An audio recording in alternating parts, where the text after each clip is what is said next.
Hey guys, Liz Wheeler here.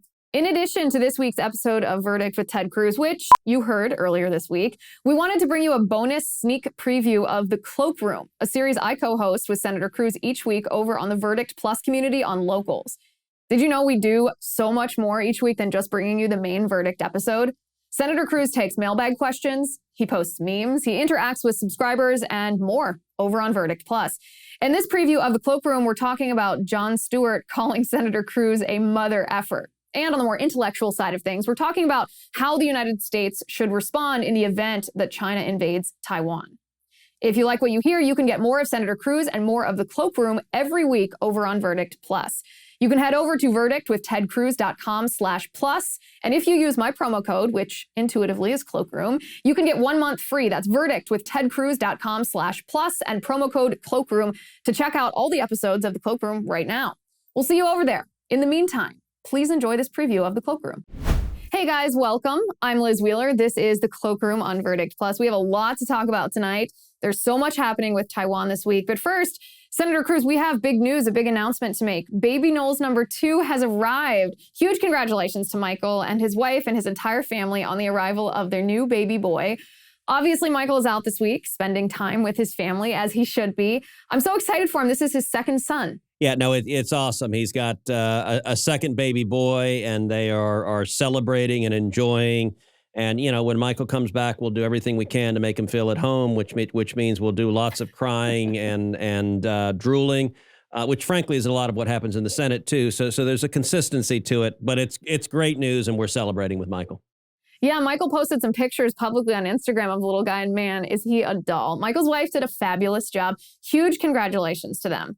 We're actually going to do 2 Cloakroom episodes this week in honor of Michael's new baby. Also, because Michael is out this week, it'll be an inside look into what you and I, Senator Cruz, do on the Cloakroom every week. Today, we are going to talk about Taiwan, but before that, I want to talk with you about Jon Stewart. You seem to make Jon Stewart pretty mad this week. He actually made a video calling you a mother effer, and he was standing in front of people chanting, "When senators lie, veterans die." So, Senator Cruz, maybe you can tell me today, what exactly did you do to piss off Jon Stewart?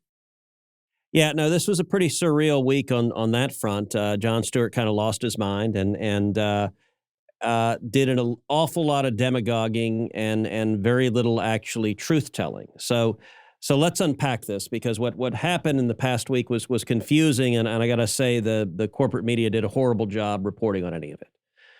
The underlying bill that the Senate was considering is a bill called the Pact Act. And what the Pact Act does is it focused on veterans' health care, and in particular, veterans who have gotten diseases from burn pits, these giant pits that were very common in both Iraq and Afghanistan, where all sorts of toxic chemicals and all sorts of garbage was burned, just lit on fire. And unfortunately, it let off a lot of toxic fumes. And now we've got veterans who are coming back with all sorts of health problems, including cancers and other diseases that there's significant science tracing back to inhaling the toxic fumes from these burn pits. And I have long been an advocate of providing health care for those veterans who were injured from exposure to burn pits.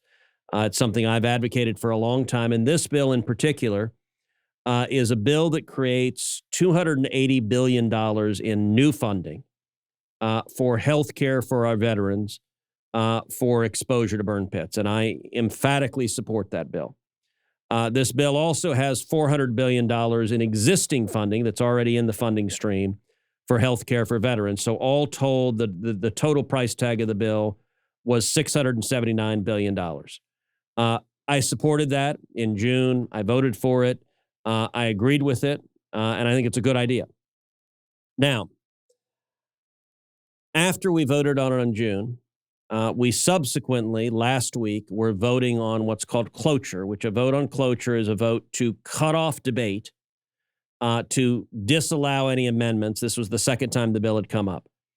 And this second time it came up, Pat Toomey, my colleague from Pennsylvania, raised a very specific concern about one element that was in this bill, which is an accounting gimmick that the Democrats used within this bill. I mentioned that the bill has 2 components: $400 billion of pre-existing funding for veterans, $279 billion in new funding for those exposed to burn pits. Well, the $400 billion in pre-existing funding is currently what's called discretionary funding. And discretionary funding, discretionary spending is spending that has to be reauthorized by each Congress.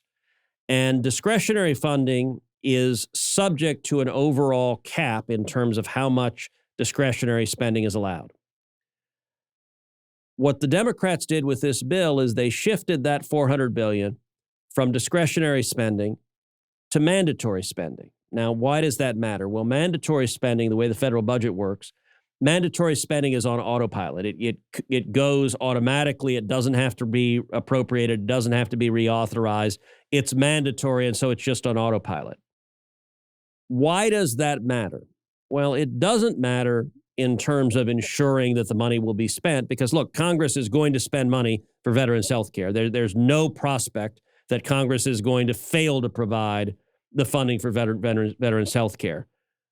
The reason the Democrats wanted to do that is by shifting it from discretionary to mandatory, they, as a bookkeeping matter, cut discretionary spending by $400 billion. The $400 billion they moved to mandatory, suddenly it created a hole on discretionary spending where our total aggregate discretionary spending is $400 billion below the cap. The reason they wanted to do so is they want to spend $400 billion more in unrelated pork, has nothing to do with veterans, has nothing to do with this bill, but the hole they just created in discretionary spending, it was their intention to fill that hole and to fill it with whatever pork projects they wanted to spend. And so Pat Toomey had an amendment, a very simple amendment, just to shift the spending back to discretionary. So to reverse the budget gimmick that they had employed. Last week when we voted on cloture, Pat had spent the entire week making the case to the conference at lunch that the only way we could get a vote and try to force them to shift it back to discretionary is if we stood together and at least 41 of us voted to deny cloture. And if we did that, if we blocked Schumer from going ahead on the bill, we would have the leverage to force a vote on the amendment. That happens a lot in the Senate. That's how you get leverage to get a vote, is you block cloture. Well, we did that last week, and Jon Stewart lost his mind, and the corporate media lost their minds. Jon Stewart proceeded to go on this profanity-laced tirade, blasting me, blasting other Republicans. And basically his thesis was that apparently Republicans hate veterans. We're just, when you think about Republicans, what is it that characterizes Republicans in the mind of a wild-eyed leftist demagogue? It's that we don't like veterans. Mind you, that is facially absurd. But the problem was Stewart is not being a legitimate advocate. He's not being an honest broker. He's being a partisan hack, and he saw an opportunity to use this to scream and curse and attack and try to deceive. Look, people who are not paying much attention, but just hear Stewart screaming, Republicans hate veterans, some of them might be deceived into believing that. It was dishonest when Stewart started. It remains dishonest today. And so what happened today is we voted on Pat Toomey's amendment. I voted for Pat Toomey's amendment. It narrowly failed. So unfortunately, the budget gimmick is still there. And then we voted on the bill, and I voted for it. We ended up having 86 senators vote for it because we support the underlying bill. But it was an amazing illustration of how dishonest the press is because almost none of the corporate media actually covered the substance of what the dispute was about. So this is actually interesting because the truth of the matter is, you can correct me if this is inaccurate, but the truth of the matter is it was actually the Democrats who were temporarily, I guess, holding this money hostage from veterans to pay for their health care because they wanted an additional $400 billion to spend on things unrelated to veterans or health care, just their own political pet projects. That's exactly right. And so actually last week when we were voting on cloture, we made very clear to Schumer, if you adopt Toomey's amendment, we'll approve this instantaneously. So we could have passed this last week. And one of the things Stewart and the rest of the media were saying is it's Republicans who have delayed this and veterans are dying. Well, we could have passed this last week. But the Democrats love their pork so much they didn't want to pass it last week. And by the way, one of the reasons the media went really crazy is I was skeptical we'd get 41 Republicans to stand together to try to stop yet another $400 billion in pork spending unrelated to veterans. And we did miraculously hold Republicans together. And so when that happened, Steve Daines, Republican from Montana, he and I did a fist bump on the Senate floor, which caused Stewart's pretty little head to explode and caused all of the leftists to say, Twitter is covered with, Cruz is fist bumping veterans dying. Yeah, that's it, Johnny boy. That's exactly what it was about. Not Cruz is fist bumping, trying to stop Democrats from bankrupting the country with $400 billion in unrelated pork that, by the way, is fueling inflation, that is making people's lives really, really suck, including veterans' lives who are having to pay $7, $8 per gallon for gas.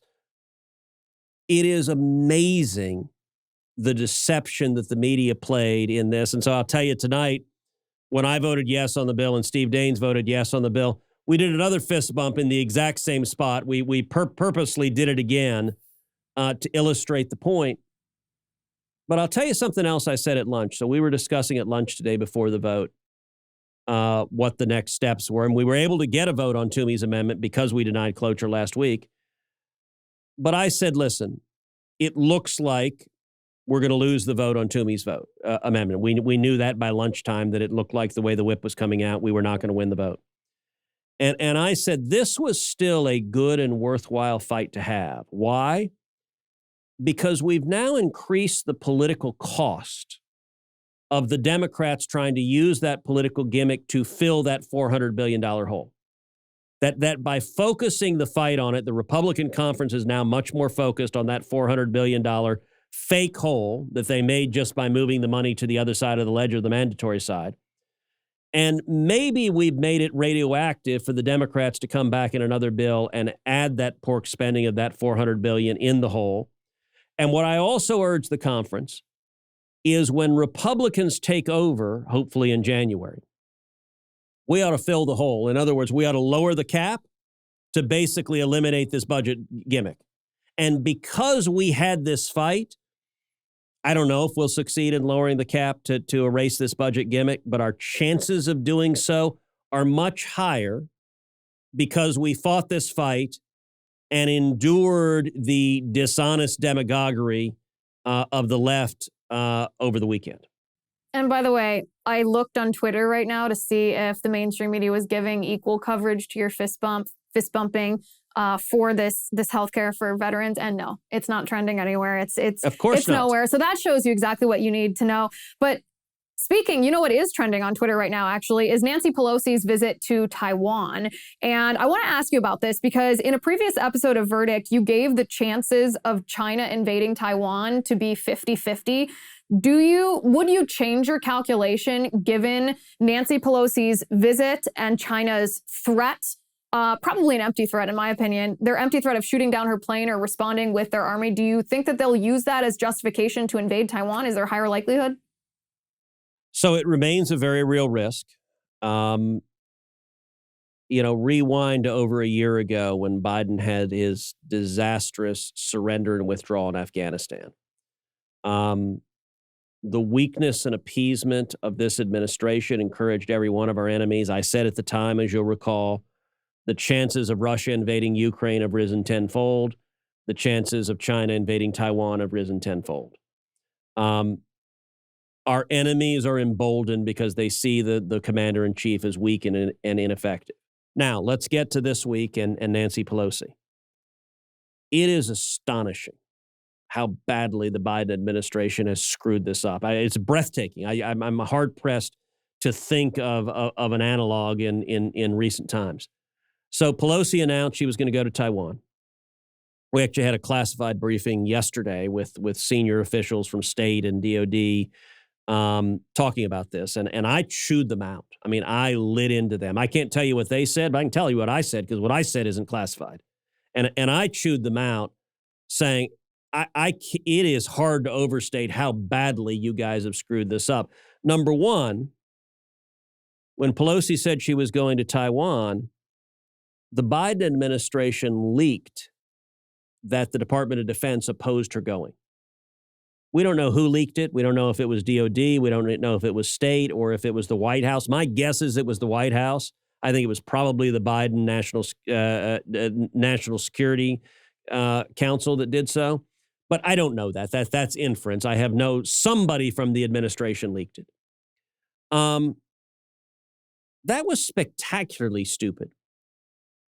And one of the things I pressed the administration on is, do you think it was beneficial or harmful to leak that the Department of Defense is telling the Speaker of the House, oh, please, please, please don't go to Taiwan and make the Chinese communists angry? Of course it was harmful, because it shows this White House is so weak and terrified that they're scared. But then it got, and you mentioned in your question, it got truly Monty Python-esque level absurd, because a Chinese government-run newspaper publicly called on the Chinese military to shoot down Nancy Pelosi's plane when she tried to land. And then at the White House press conference, the White House press secretary was asked, what do you make? What is the administration's position on this Chinese government-run newspaper calling for Chinese missiles to shoot down Nancy Pelosi's plane? And the White House press secretary said, we have no position on that. Which I got to admit, Liz, is friggin' nuts. Listen, I'm no fan of Nancy Pelosi, but the only answer to that question should be anyone attacking and trying to murder the Speaker of the House of the United States of America, if they shot down her plane, it would be an act of war, and the result would be overwhelming and catastrophic. That is the only answer you can give, whether you like Pelosi or not. And the level of weakness that you ask the Biden White House, what's your position on China murdering the Speaker of the House of the United States? Oh, we don't have a view. You know, what's a little murder of senior government officials between friends? Like, holy crap, that statement increased the chances of China invading Taiwan dramatically, because they're taking a measure of, does Joe Biden have the backbone to do anything? And if they're not even willing to say, please don't shoot down our Speaker of the House, what are the chances they're going to do much of anything else? It's so unreal to watch this unfolding. You and I did an episode a while back on the Cloakroom talking about your foreign policy philosophy, and you described it as on the spectrum of isolationist to interventionist. You said it's not somewhere in between on the spectrum. It's a third point on a triangle. Yep. Where you analyze what the interests of the United States are before getting involved in a foreign conflict, to make sure that it's particularly within our interests and not just something that we're interested in when we get involved, and especially our military getting involved. So taking that, and by the way, anybody watching this who hasn't watched that episode, I highly recommend you go back and look at it. Very interesting. One of our best, if I do say so myself. But how would you apply that foreign policy philosophy to a scenario where China invades Taiwan? Should the United States get involved? Should we not? And if so, how much? In what way? What are our interests? So it's a highly complicated question. And should we get involved? Absolutely yes. And actually, the Taiwan Assistance Act obligates us to get involved. Now, the act does not specify what get involved means. So there's a whole range of involvement. Anytime you're dealing with a superpower that is a threat on the order of communist China or on the order during the Cold War of the Soviet Union, your best hope is to deter aggression. And you deter aggression from a position of strength and not a position of weakness. So during the Cold War, nobody in their right mind wanted to get in a shooting war with the Soviet Union. Ronald Reagan did not want to get into a shooting war with the Soviet Union. But he believed in peace through strength, that if we build up our military and we create enough deterrence, that we can defeat them without having to go to war with them. Likewise, look, only a lunatic wants to go to war with communist China. That a full-out war with communist China would result in massive casualties on both sides. No one in the right mind wants to see that happen. Taiwan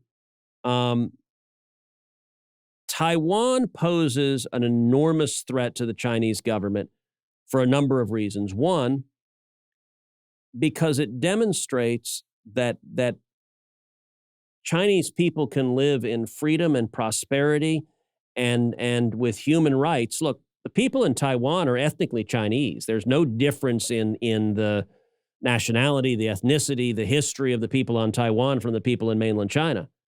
But what terrifies Xi and the Communist Party is the 1.3 billion Chinese living under communist tyranny and oppression look across the Taiwan Strait and say, hey, wait a second, they're Chinese just like us, but they are free, they have elections, they have free speech, they have prosperity, their standard of living is much, much better than ours. Wait a second, that system, that free enterprise system, is a lot better than our crappy communist system. That's why the Chinese government is so terrified of Taiwan, because it emboldens their system. Now, for the same reason, we should speak out vigorously in support of Taiwan, vigorously in support of Hong Kong, because they both have demonstrated the power of freedom and free enterprise. And what's in our interest is seeing the Chinese Communist government fall, just like it was in our interest to see the Soviet Union fall. And so what I think we should be doing is number one, vigorously speaking out for Taiwan, that I think using the bully pulpit of America is really powerful and it undermines totalitarian regimes. But number two, providing weaponry, selling weaponry to Taiwan. Look, Taiwan is an incredibly successful economy. They can afford to buy our weapons. We're not giving them stuff. It's not a case of welfare. They're incredibly successful. But we should be selling them military weaponry, sophisticated military weaponry that they can use to defend Taiwan against China and to change that cost-benefit analysis. So the Chinese generals are saying, well, wait a second. If we launch an amphibious attack, these guys have sophisticated enough weapons that they can drive up the cost a lot. In particular, what you want is asymmetric weaponry, the ability to have not just a bunch of tanks that are sitting stationary and are really easy to take out, but you want things that are mobile. You want things that some of the things we're seeing in Ukraine, like javelins and stingers and mines that you can put in the Taiwan Strait, all of which make an amphibious assault much more difficult. I'll mention, by the way, another reason why a Chinese invasion of Taiwan would be enormously harmful to the United States is a very large percentage of advanced semiconductors that are made worldwide are made in Taiwan. America produces very little of it. Hopefully we'll see more. And the Senate just passed a big bill that has tax incentives to manufacture semiconductors here. I support the tax incentives. It also had corporate welfare for big multinationals. I don't support that, so I voted against the overall bill. But if China invaded Taiwan tomorrow, it would have a stranglehold on advanced semiconductors on a global scale. Our military is dependent on those semiconductors. Our technology industry, phones, satellites, computers, cars, the level of our economy that would be held hostage to China if China took over Taiwan would be devastating. So the right answer is not, let's send in the Navy to go fight the Chinese Navy. That's a very bad outcome. The response instead is, let's be smart and proactive and deter the invasion in the first place by making clear that the cost to China will significantly exceed the potential benefits. This is why it's so important to have a foreign policy philosophy, because you can identify U.S. interests and then you can moderate our response and how to be a deterrent first based on that structure, that framework, and not based on just the emotion of the moment. Okay, we have a mailbag question and some context for this question.